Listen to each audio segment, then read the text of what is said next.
As follows. ये probability वाली equation है, पिछली इक्वेशन को देखिए लिखी हुई है, थोड़ा सा फर्क है।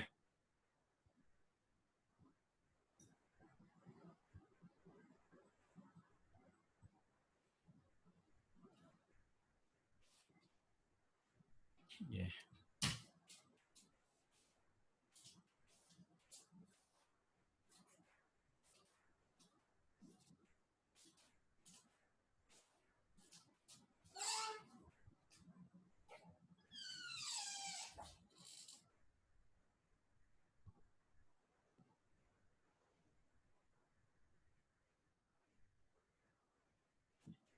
प्रोबेबिलिटी यहाँ सिर्फ एनर्जी एक्सचेंज के अलावा थी। Probability of E is equal to GI divide by Z of beta exponential minus beta EI। अब इसी को थोड़ी सी मॉडिफिकेशन के साथ, क्योंकि अब इसमें नंबर ऑफ पार्टिकल जो है वो भी चेंज हो सकते हैं, EI के साथ N में भी चेंज आ सकती है नंबर ऑफ पार्टिकल्स में। तो ये ही इक्वेशन, यानी यहाँ P ऑफ EI, तो EI के साथ अब N भी आएगा और वॉल्यूम भी कम ज़्यादा हो सकता है, तो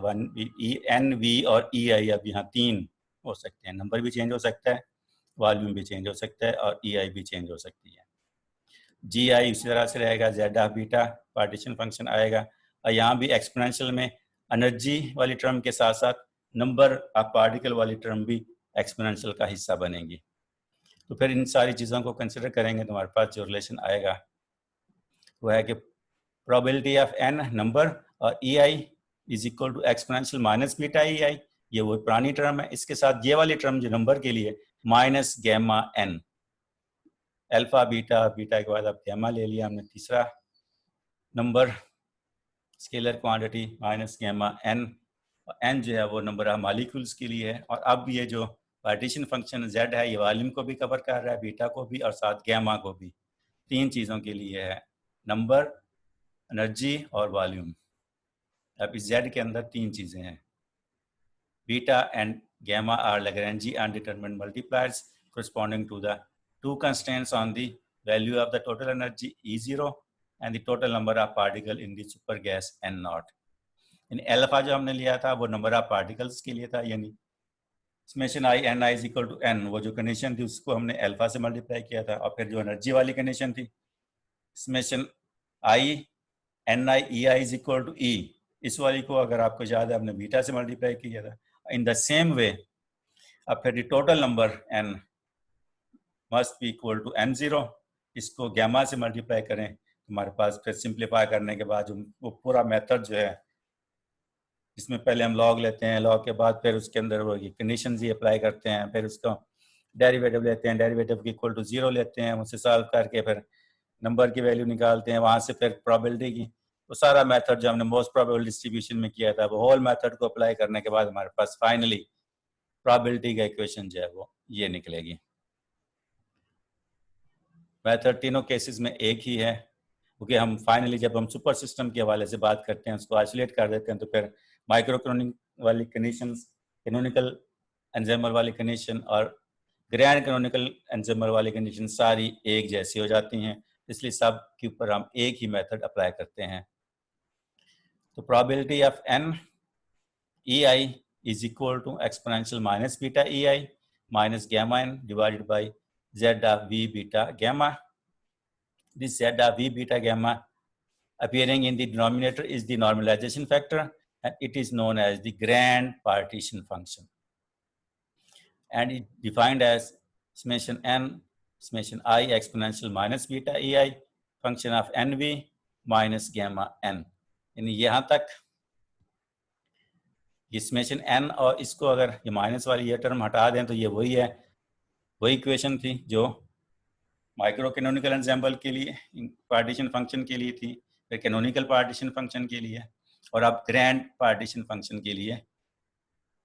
इसमें ये टर्म समेशन N के ऊपर और ये माइनस गैमा N वाली टर्म ऐड हुई है। बाकी ये वही पार्टीशन फंक्शन है।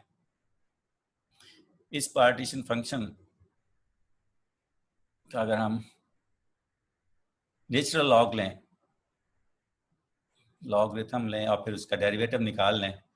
फिर हम यूँ लिख सकते हैं, लॉग लेंगे तो log x का आप जानते हैं कि 1/x होता है, अगर z का लेंगे log इसका डेरिवेटिव तो 1/z और फिर z का डेरिवेटिव, तो ये आ गया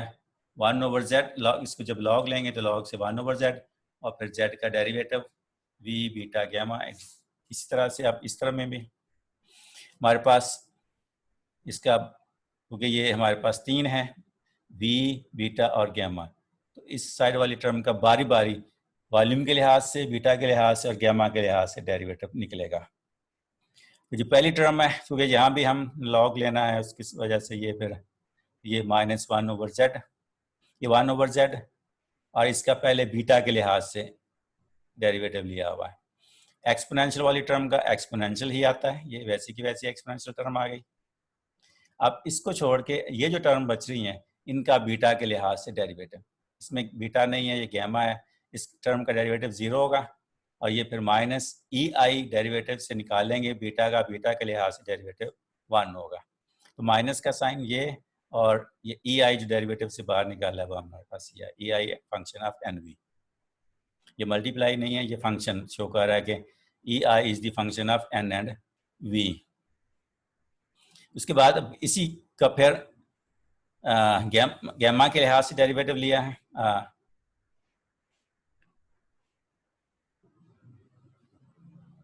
v के लिहाज से, वॉल्यूम के लिहाज से इसका डेरिवेटिव लेंगे तो ये एक्सपोनेंशियल वाली टर्म एज इट इज आएगी, ये एक्सपोनेंशियल वाली टर्म एज इट इज है। और अब एक्सपोनेंशियल को छोड़ के ये जो है टर्म, इसका वॉल्यूम के लिहाज से डेरिवेटिव,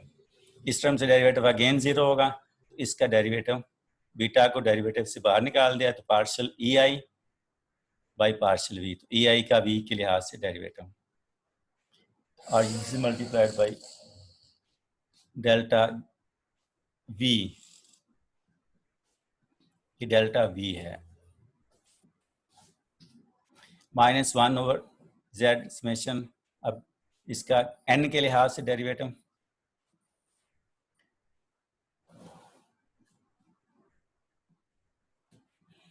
तो ये एक्सपोनेंशियल का एक्सपोनेंशियल ही आ गया और फिर इस टर्म का गैमा के लिहाज से derivative,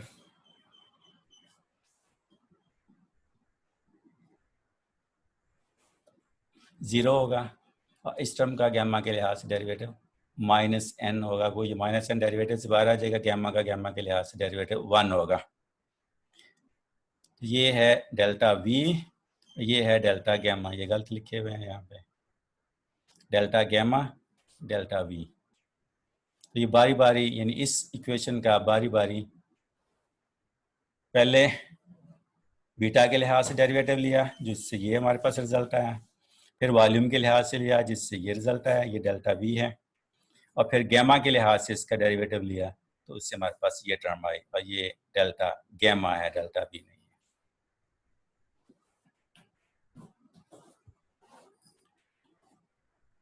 late average energy is equal to this, ये जो इसको हमने एवरेज एनर्जी ई एवरेज के इक्वल रख दिया और इसको this can be obtained through this relation partial ln z by partial beta.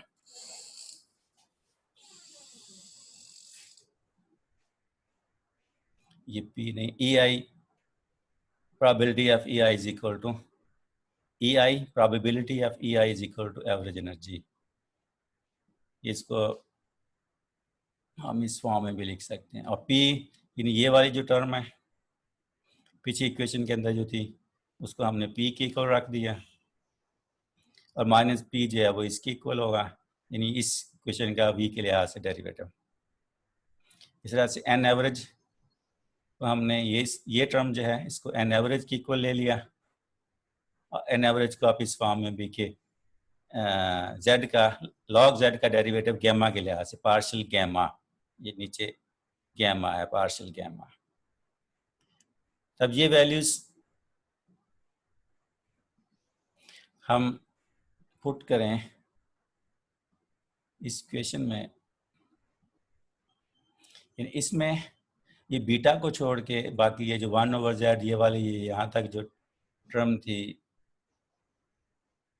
इसमें ये डेल्टा बीटा और ei को छोड़ के इसको हमने यानी इस टर्म को हमने उसका ई एवरेज का नाम दे दिया, तो E average multiplied by delta beta, यानी ये पूरी टर्म डेल्टा बीटा को छोड़ के इसको हमने ई बार के इक्वल रख लिया है। और इसी तरह से ये जो टर्म है इसमें ये बीटा को छोड़ के बाकी ये सारा जो है इसको हमने पी एवरेज के इक्वल रख लिया।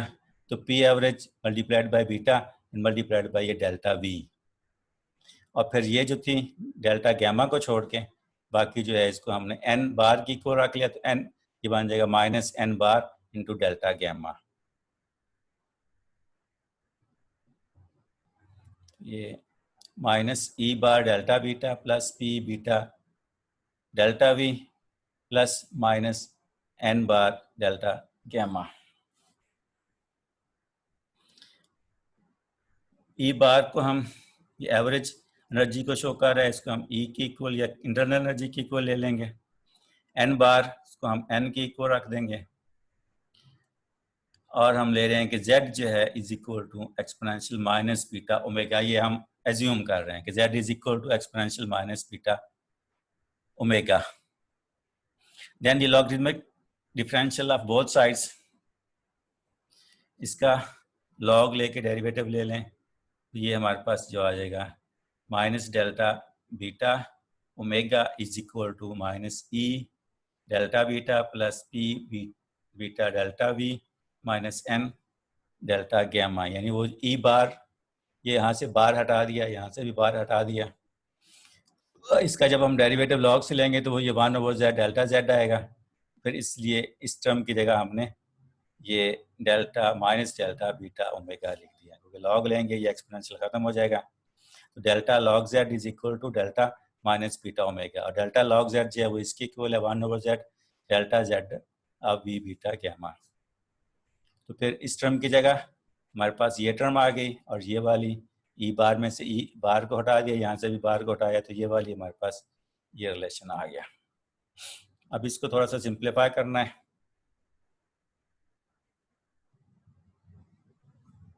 उसके लिए हमने यहाँ पे ये टर्म माइनस की है बीटा डेल्टा ई, और यही टर्म प्लस भी कर दिया प्लस बीटा। ऐसे ही ये term minus gamma delta N ये माइनस की है, और ये गैमा डेल्टा एन को प्लस भी कर दिया, यानी ये टर्म यहाँ पे ऐड किए हैं और यहाँ ये दो टर्म यहाँ हमने ऐड और सब्ट्रैक्ट किए हैं। इसमें से अब ये पहली जो दो टर्म्स हैं उनको हम लिख सकते हैं minus delta of beta E, minus common है क्योंकि इसको एक्सेप्ट करके पहले को छोड़ा बीटा को छोड़ा, ई का डिफरेंशियल ये आ गई टर्म, और ई को छोड़ के बीटा का डिफरेंशियल ये टर्म बनेंगे। ये टर्म सेम नीचे आ गई है, ये टर्म भी सेम नीचे आ गई है, और अब इन दो टर्म्स को ये पहली दूसरी माइनस कॉमन निकालेंगे तो उसको भी डेल्टा एन गैमा की फॉर्म में लिखा जा सकता है। तो इसमें एन को छोड़ेंगे तो गैमा का डेल्टा, और फिर प्लस गैमा को छोड़ के एन का डेल्टा, ये दो टर्म बन जाएंगे, और ये वाली टर्म ऐसी की ऐसी नीचे कर। अब ये डेल्टा वाली ये टर्म और ये टर्म इनको हमने लेफ्ट साइड पे शिफ्ट कर दिया, ये माइनस की प्लस की होगी, ये माइनस भी प्लस की होगी, बाकी ये टर्म बची, ये टर्म बची और ये टर्म बची।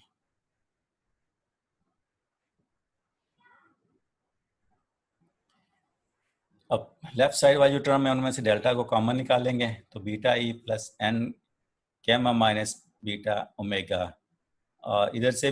राइट साइड वाली टर्म में से बीटा को कॉमन निकाला तो delta E plus P delta V plus beta over gamma delta N.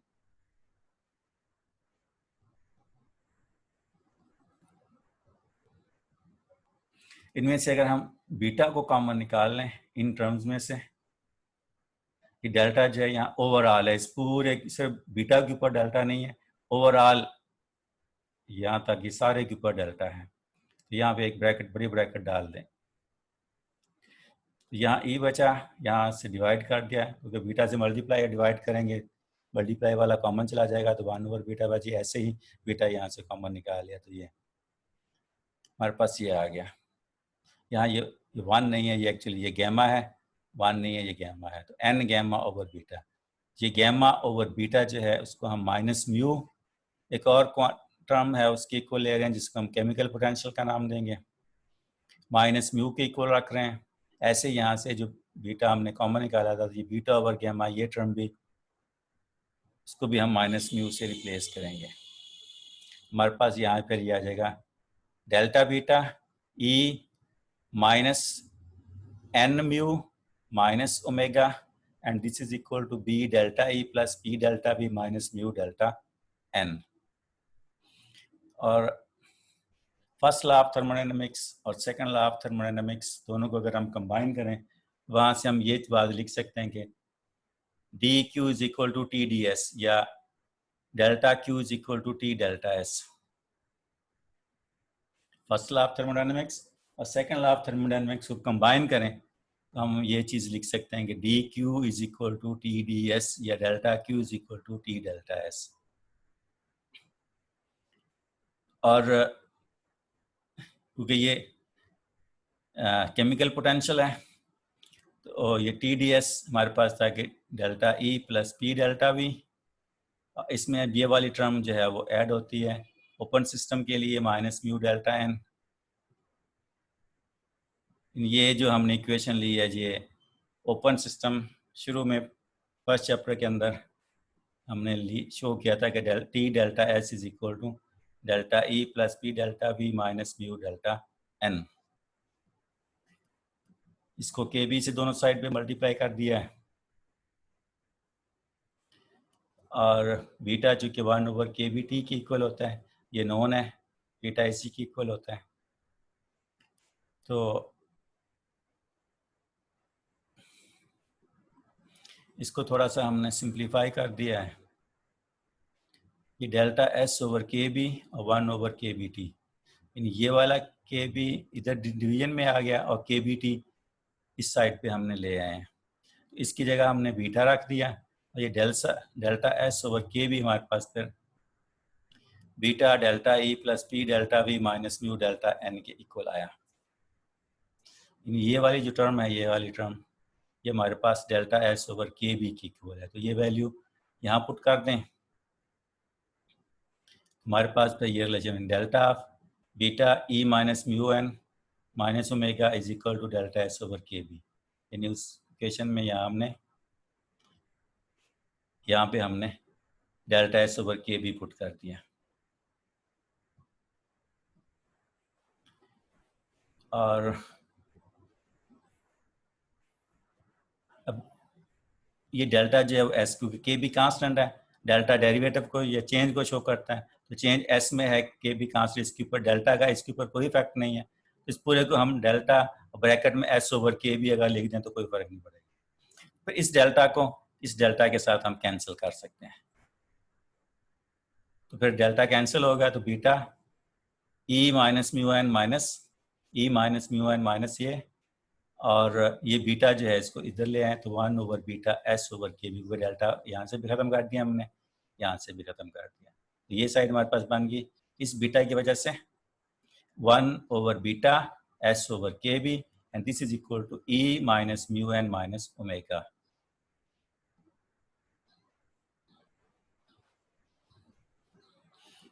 और बीटा की वैल्यू पुट कर दें तो के बी यहाँ के बी से कैंसिल हो जाएगा, तो T S is equal to E minus mu N minus omega. यहाँ से ओमेगा की वैल्यू जो निकलती है equal to E minus mu N minus T S. Omega जो है वो इसकी इक्वल है। हमें मालूम है कि जो गिब्स फंक्शन है वो u plus P V minus T S या h माइनस टी एस की इक्वल होता है। और ये भी हमने फर्स्ट चैप्टर में पढ़ा है कि g जो है वो म्यू एन की इक्वल भी होता है, जिसमें म्यू केमिकल पोटेंशियल है और एन नंबर ऑफ पार्टिकल्स को शो करता है। और E जो है ये इंटरनल एनर्जी U के बराबर हम इसको ले सकते हैं। सो ये जो इक्वेशन है हमारे पास, omega is equal to E की जगह U लिख दिया internal energy, minus mu N की जगह हमने जी चुके H माइनस टी एस की इक्वल है